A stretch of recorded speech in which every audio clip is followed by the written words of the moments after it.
sides of the coin, and they make our work. I mean, we need to be very, very professional because we need to be protected because we are serving the interests of the people. Now, I have said, because I heard this from Chino Achebe. Achebe has a book called Anthems of the Savannah. And in that book, it writes about the cock. See, the cock that crows in the morning that belongs to one household, but its voice is the property of the whole neighborhood. I mean, those of us who live in the village, who have ever lived in the village, we know the significance of the cock and the crow of the cock. For those of our colleagues who have lived all their lives in urban areas, the cock may not mean anything at all. But what is the significant thing about the cock is that if you have a cock that crows at the time that cocks are supposed to crow, people may restrain you from slaughtering that cock because it becomes a valuable asset of the whole community. But if your cock crows at all times and woke people up that it was daylight and it was not, and they made any danger, the next morning everybody would demand that that cock should be slaughtered. And that is what must be significant to us. That the work that we do is capable of both good and evil. And if we want to serve the interests of our people, then we should be good. Because it is when the people find it very useful that they will support us. Now, if they think that we are an anathema to them, if they think that we are rather destroying the society, I do not think that they will pray for us.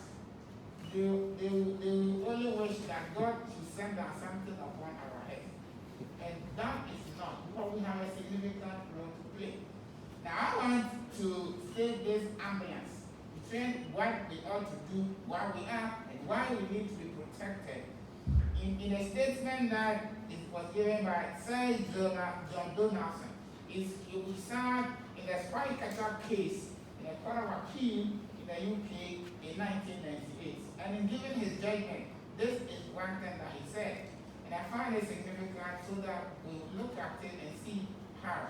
He says that a free press is an essential element in maintaining parliamentary democracy and the British way of life as we know it. But it is important to remember why the press occupies this crucial position. It is not because of any special wisdom, interest or status enjoyed by the proprietors, editors, or journalists. It is because the media are the eyes and ears of the general public.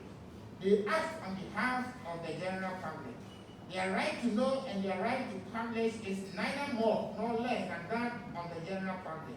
Indeed, it is that of the general public whom they are trustees. Now, when you are a trustee, the position of the law is that if you are a trustee, you work to ensure that the asset that you are holding grows. If what you do diminishes the asset, you will be penalized. But when you grow it, you are not part of the share. The share doesn't belong to you. You are managing it on behalf of other people. But if you manage it well and it grows, at least they will commend you and say, thank you for what you are doing. If you are asked to contribute to the diminishing of the assets, the law will punish you. So you have to make good for that. It is very, very necessary for us to understand that our constitution, the legal framework of our country, recognizes this duality of the media. That we have that in serving the interest of the people, that we must have a fair balance between that. And I think that this is captured in Article 41, and it talks about that. Now that this constitutional obligation requiring balance between freedom and responsibility must be observed if media freedom is to have any meaning to contribute functionally to the growth of democracy. Now there can also be no exercise of responsibility where there is no freedom. If you are not free, you cannot be held liable for some of the things that you do. And when you are free, then you must take responsibility for every action of yours. Nobody compels you to do Now, the nature of the work that we do is that once in a while, we may antagonize some individuals, not out of any spite, but because of the nature of what we do. And that is where the safety of the journalist becomes very, very paramount. In fact, in some of the dealings that we have dealt with at the National Media Commission, when it comes to the safety of the journalist, we do not talk about media responsibility. Because our position is that you do not need to act well before you are treated well. And so therefore, the fact that a journalist has made a mistake is not sufficient enough for somebody to act with impunity against that journalist. It is imperative. Yeah, but when we meet journalists, we cannot talk to you the same way. We need to tell you that indeed, as our elders have told us, when you are talking to the cat, you must also talk to the rotten meat. Because if the stench does not come, the cat may not discover where the meat is. And so there is a duality in terms of responsibility and obligation. That we must be enabled and allowed to work as freely as we can. But we must also ensure that in the discharge of our obligation, we do not trample upon any other person's fundamental right. Because that is at the heart of freedom of expression. Freedom of expression means that nobody should entangle anybody in the thing that they want to say. But after you have said what you want to say, if it leads into something else, then you must bear responsibility. And this is how one judge has put it. It says that if you shout fire in a crowded meeting place, and in the desperate attempt for people to evacuate themselves, somebody falls down and is trampled upon, you must bear responsibility for the murder of that individual. And it is true, because if somebody should shout fire in this room, none of us, thinking as we are, is going to look at where the fire is coming from. The only thing that each one of us will attempt to do is to get out of this room. And so when you know that there's no fire, and you shout fire, and in our attempt to escape, and the entrance is narrow, we trample upon somebody, and that somebody dies, it is out of your statement that that individual has died, and therefore you must bear responsibility. Sometimes that is where the difficulty comes. When we have created the problem, and we are being asked to take responsibility, then we say our freedom is being trampled upon. Who said that? Freedom means that you can do whatever that you want to do and go away without exacting anything on you. And the other one says that the fact that you are free does not mean that because you are carrying newspapers or because you are going on assignment, when you get to the red light and it is red, you will cross. I mean, you are free to cross. But when you cross and you hit the other one who had the right to go because it was green, then they are not going to repair the car. And when they ask you to repair that car, you are not going to say that we are only exercising our freedom. Because your freedom does not mean that you should destroy the other person's destiny. So we must weigh the things that we do and ensure that we have obligation for other people, even as we exercise our fundamental right. Yeah, but sometimes there are instances that we want to do our work, we have not offended anybody. And yet, people are unwilling to allow us to do that. What happens? That's why we speak against it. But that is entangling the fundamental right. Now, part of it is because until the 1992 Constitution, there were no provisions guaranteeing the right of the media. But if you look at Article 21, 1A, it talks about the fact that freedom includes the freedom of the media. And so the freedom of the media now in the Ghanaian context is an additional freedom to that fundamental right of every other individual. And so our position has been that if you went out, the police were conducting an operation, which is supposed to be for the good of us all, and you had your camera, and you took it and you started taking a shot, and they kicked you, then they are intruding. They are abrogated. They are infringing on your fundamental right to exercise as a media person. And we will condemn that. And it is on this score that, the National Media Commission recently issued a statement about the confirmations in the district assemblies. And our position is that the confirmation of the assemblies is a public event. And for as long as it is public event, you do not need any accreditation to go and cover them. And so if anybody attempted to stop anybody, that is an infringement, and that is against the safety and the security of the journalist.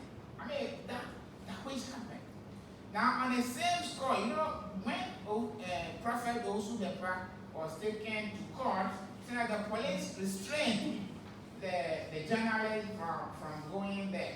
I engaged the Inspector General of Police, and I said, how can you do this? Because this is not right. And that's the reason why the next day they issued that apology letter. Because I thought that how can the police say that they will not allow the journalist? Meanwhile, also the employees followers were freely entering the courtroom. What was their duty there?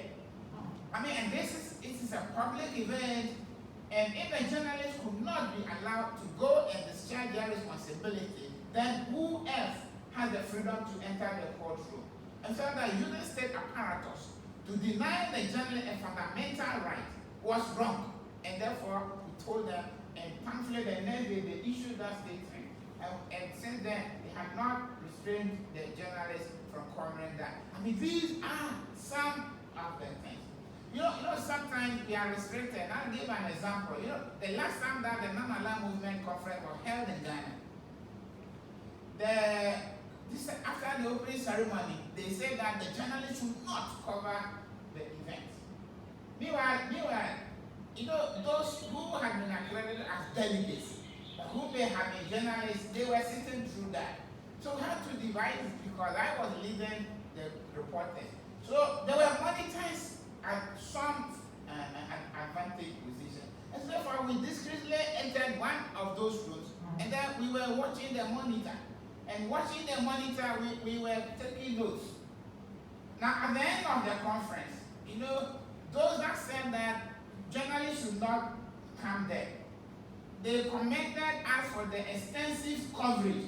So if any policeman had, in his attempt to remove us from one of the rooms, had hit us with a baton, what would have been the essence of that?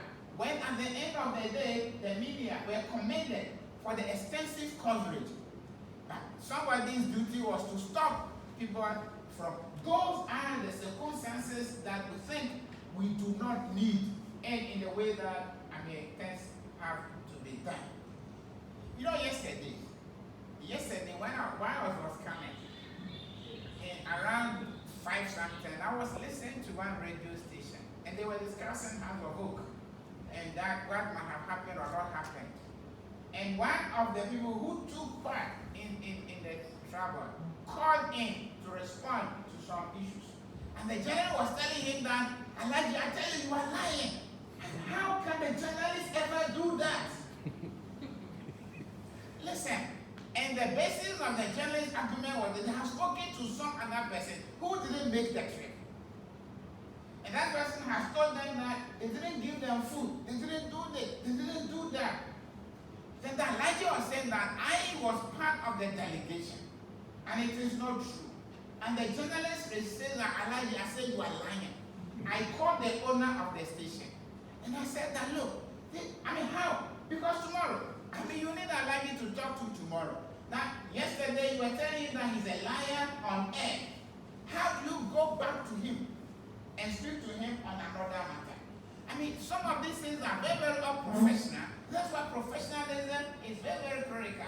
Because if Elijah and this journalist were close to each other, I don't know what would have happened. Because naturally, to tell, he also has integrity. And he says that I was there. He said you are spoken to somebody who says what he's saying is not true. That somebody says that, oh, I didn't go there. I didn't travel to Morocco, but I have been told. Now, you check what somebody has told you, and what somebody is telling you that he was, I remember he said that one day, the late Mr. Salome, he was engaging an argument in some argument as to who has influence over like the runners.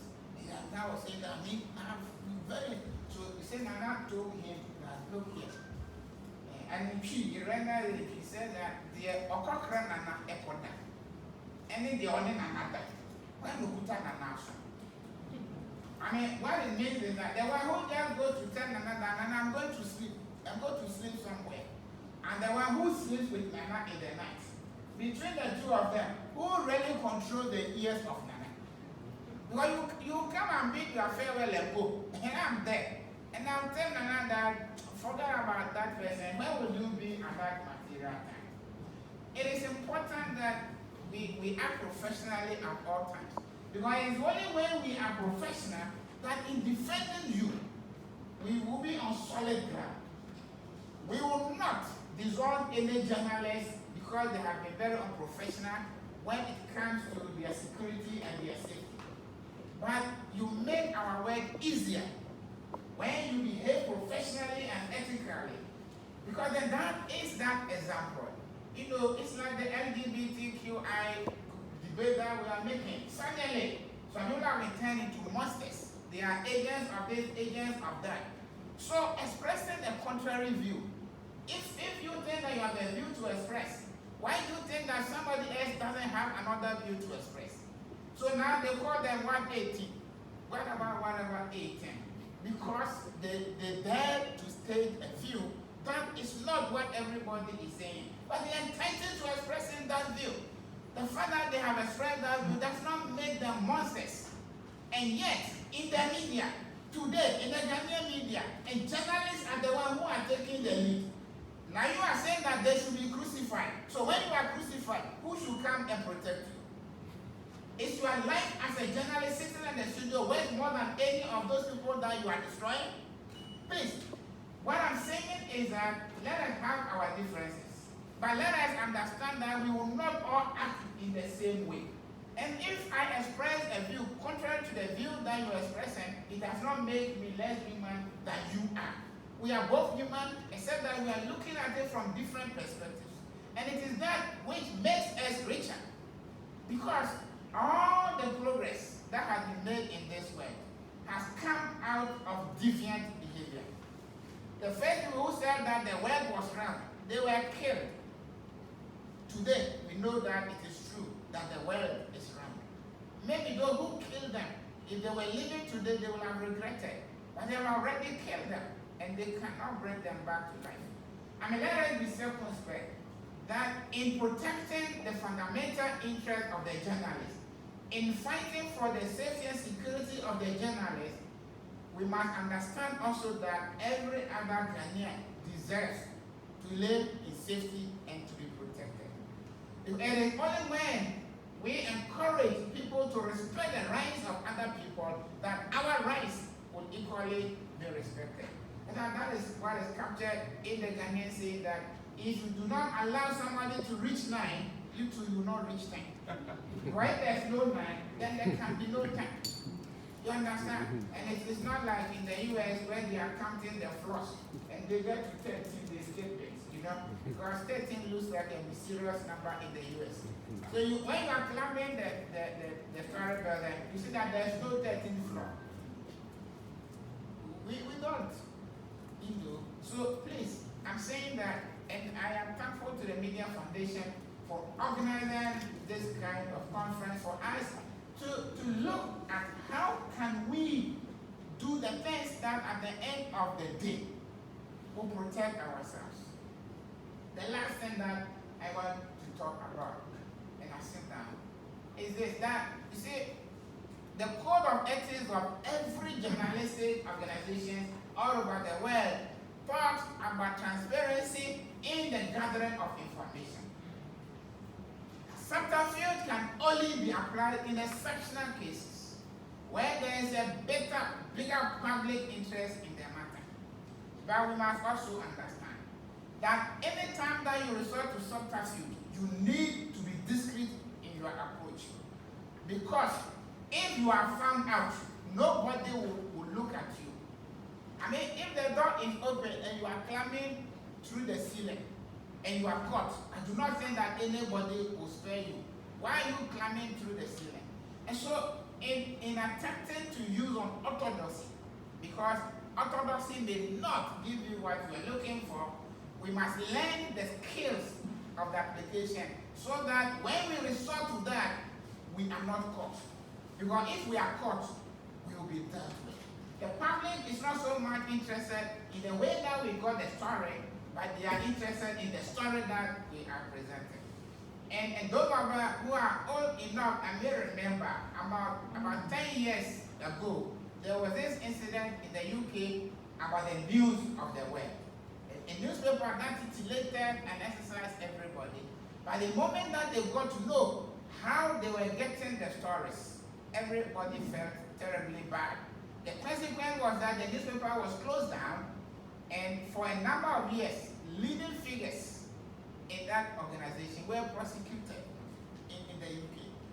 It tells us that, yes, the people are interested in the story that we bring, but we should be careful about exposing ourselves in the way that we do that. That's why sometimes when we read that, oh, we intercepted it, we did this, we are alarmed. Because it is not about praising it.